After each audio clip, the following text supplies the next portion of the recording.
Good afternoon, everybody, and once again, welcome to the Roaming Prepper channel. I'm your host, Pete, and we'll go through our Monday night headline news from around the globe.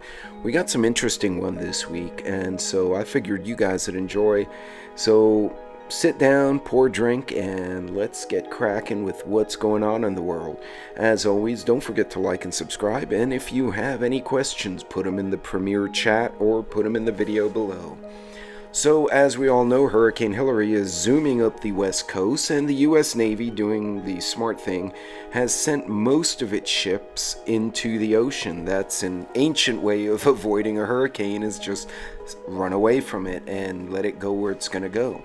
As you know, that storm may make landfall near San Diego or thereabouts, and it's going to cause a bunch of rain and flooding. If you look at the property or the ground up, especially toward Las Vegas, those parts of the Baja, it's very sandy, not a lot of permeability, not a lot of porosity. The water has nowhere to go. It's going to go to the lowest spot and just zoom down the street. So lots of prayers for the folks on the West Coast. This is something they're not used to, unlike the folks in Texas and Louisiana. So if you're over in that part of the world, buckle up and y'all be safe.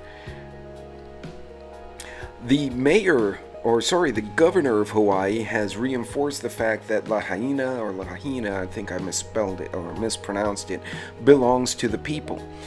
He insists that that community will be rebuilt and that the locals will move back in, at least the ones who survived or their families. This is contrary to what a lot of people are speculating, that there's going to be a land grab, which, because we've all made a bunch of noise, may actually now not happen, because, as you know, roaches don't like the light, and these guys, whoever's trying to grab the land, probably doesn't want the attention. Either way, I applaud the governor if he's actually going to see it through. Hopefully he doesn't wind up like that guy who wound up dying in a jail cell after he said he was not suicidal, but you know who I'm talking about. In any case, folks, we'll keep an eye on this one, but again, folks over there are suffering. So Yahoo News wants to remind us that hurricane season is about to peak, and it's likely to be bad. We've been in a La Nina for quite a while, which is why the Southwest is so hot and dry, but we are transitioning to an El Nino where the water starts to get warmer. They're expecting very moist and lots of precipitation in the Southwest, which up until recently has been baking in triple-digit heat for the better part of a couple of months now. Either way, folks, if you live by the coast, if you live somewhere where flooding can occur, it's a good idea to have a kit. And if you are just starting, don't freak out. Believe it or not, FEMA.gov and Ready.gov have actually half-decent starter lists for those of you who are just now learning to make yourself ready. This stuff happens, folks. I know I'm preaching to the choir, but apparently a lot of people choose not to listen. Moving on, outside the US of A. So, breaking news, Russia hits the Chernihiv city center with ballistic missiles. Apparently, in response, the Ukrainians are modifying the Cold War S-200 missiles. Instead of using them for anti-aircraft, since they're outdated, they're using them as big-ass artillery, and they're dropping these rockets on Russian cities. So now basically the two sides are having a rocket fight or a missile fight across the border with each other. Obviously the people who are suffering are the civilians on both sides. Will it escalate? We don't know. There's a lot of speculation there, but a lot of Western countries are a bit disappointed with the fact that this spring offensive has not done what they were hoping it would do. Problem is, the Russians are not stupid and they dug in, and they were waiting for the Ukrainians, who are now battling twice as hard to try and get that territory. But in any case, they're starting to evolve and they're escalating. Also, as speaking of escalations, Ukraine continues to target Moscow with drone strikes. forcing the city to shut down its airports. Now, ladies and gentlemen, whether you believe or don't believe that we may have larger scale conflicts in the world in the near future, it is definitely interesting to watch what's going on. The use of rockets as opposed to aircraft, the use of non-nuclear weapons, the use of drones, not only big drones like Reaper type drones, but little drones to target individual soldiers or individual vehicles. That's interesting.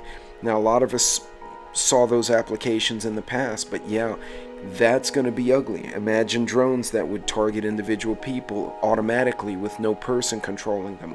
This is the kind of future warfare that concerns the hell out of me. You start applying AI to this stuff, and then AI freaks out, and pretty soon you have Terminators working down the street. But I just thought I'd throw that out there. That was pretty interesting.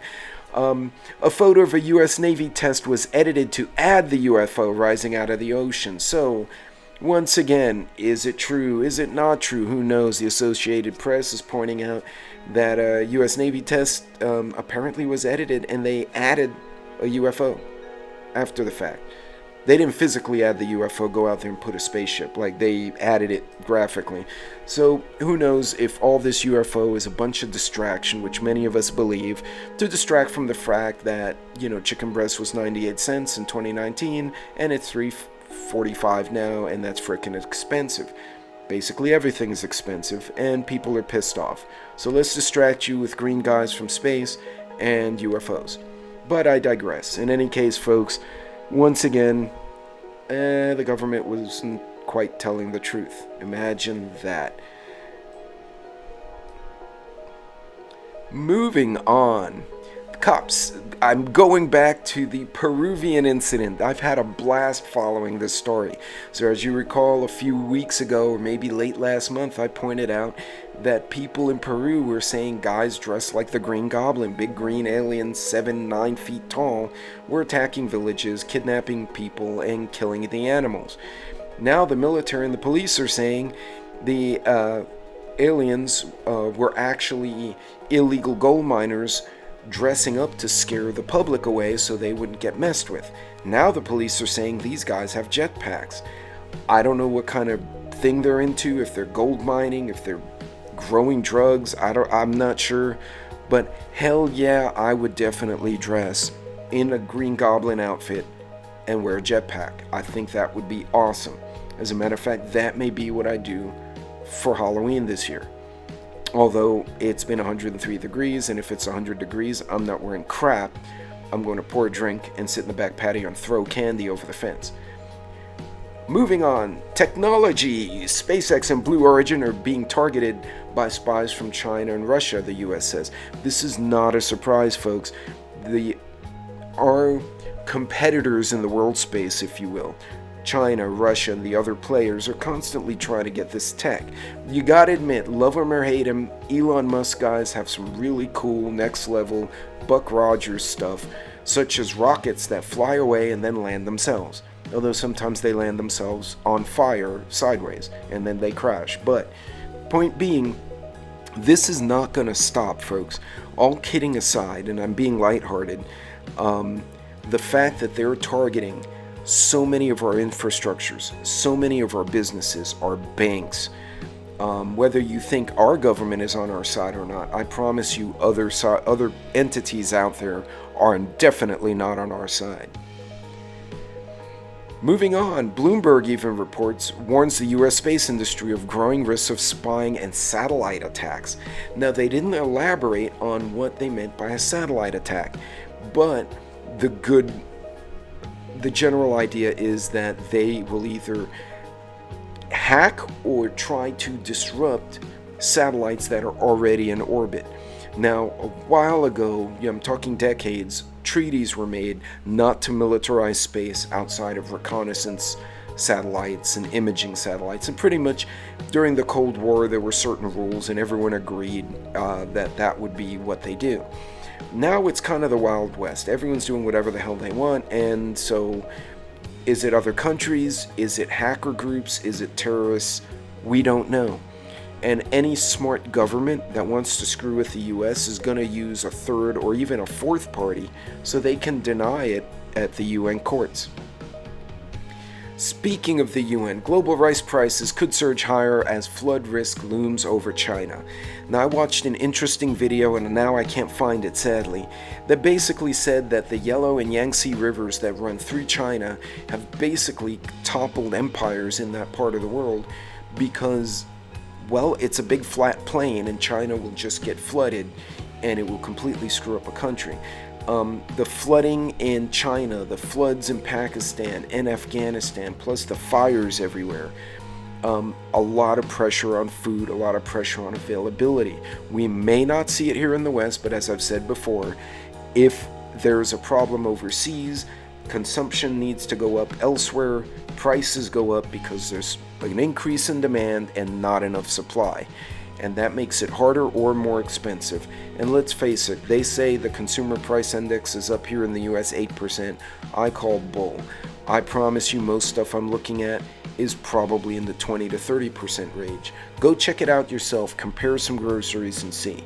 In the meantime, everyone knows that China's big economy, all that growth they've done over the last 30, 40 years has been based largely in manufacturing and real estate. But now it's becoming public that the real estate they built is garbage. People are falling through the floors of their own apartments. There are entire cities that are vacant because the people cannot afford to live in the house. It's all a bunch of cards. You think our economy is bad, theirs is worse. And if they start taking a dump, it's going to drag us all with it. Ironically, one analyst on another page and one analyst on the internet, and these are financial folks that I follow, this is what they do, actually said the US won't get hurt as much because we're more an agricultural and consumer-based economy. We'll just get hurt on the stuff we import, the oddball stuff. But that remains to be seen. Ladies and gentlemen, we still got triple-digit heat in a lot of the country, so I'm going to keep posting this little cartoon up just to remind you, heat stroke, heat exhaustion. Y'all know I go on charity events. You guys know I shoot clays.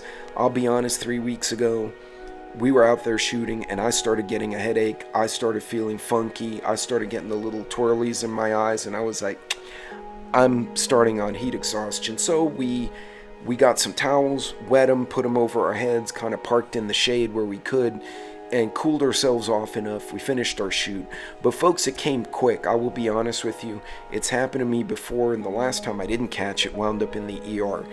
Be careful. 103, 105 degree heat, 111 degree heat index can kill you.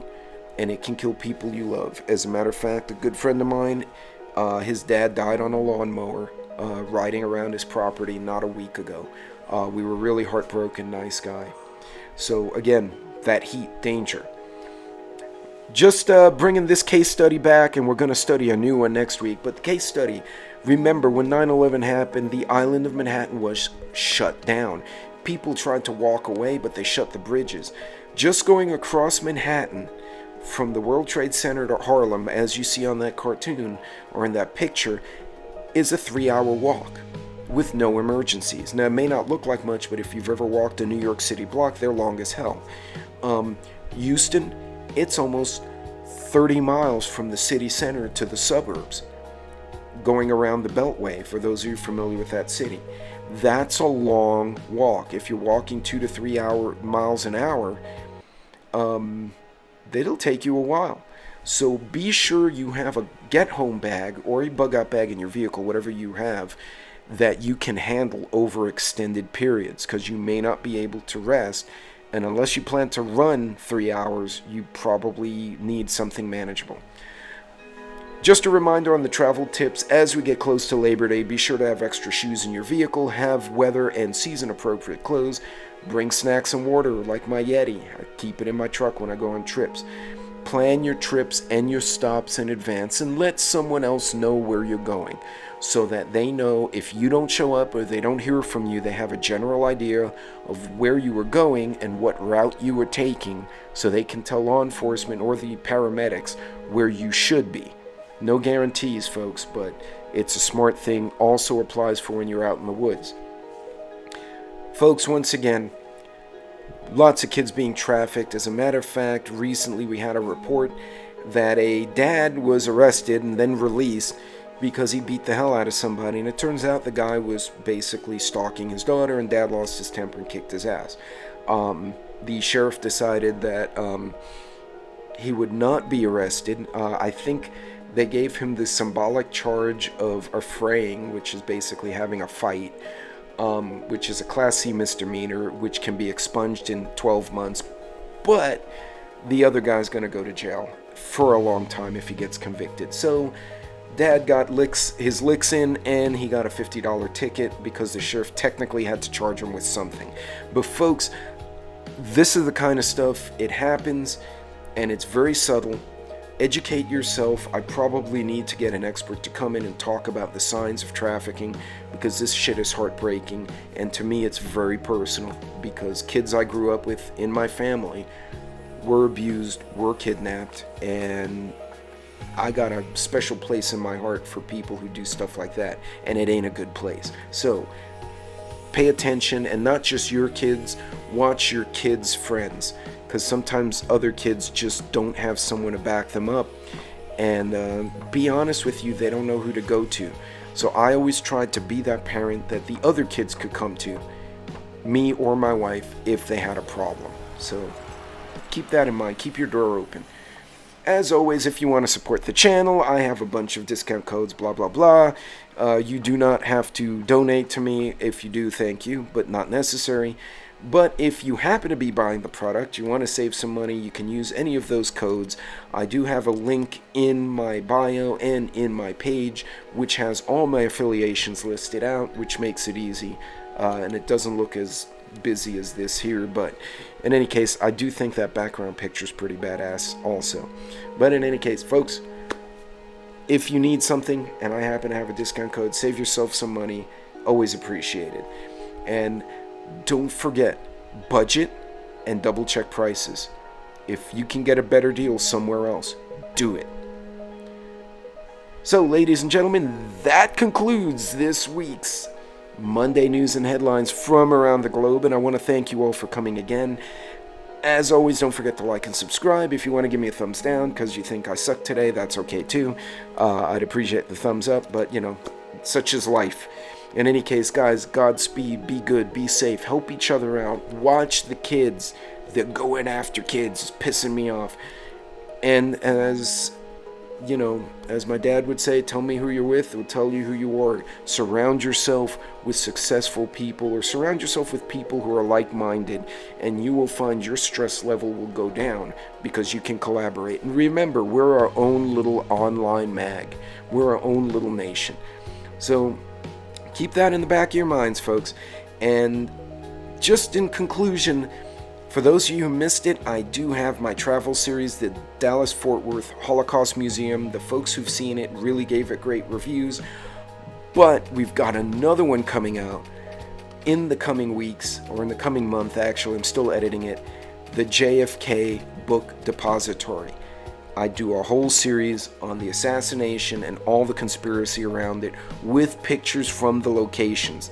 In any case, folks, God bless, Godspeed, and I will see you next week.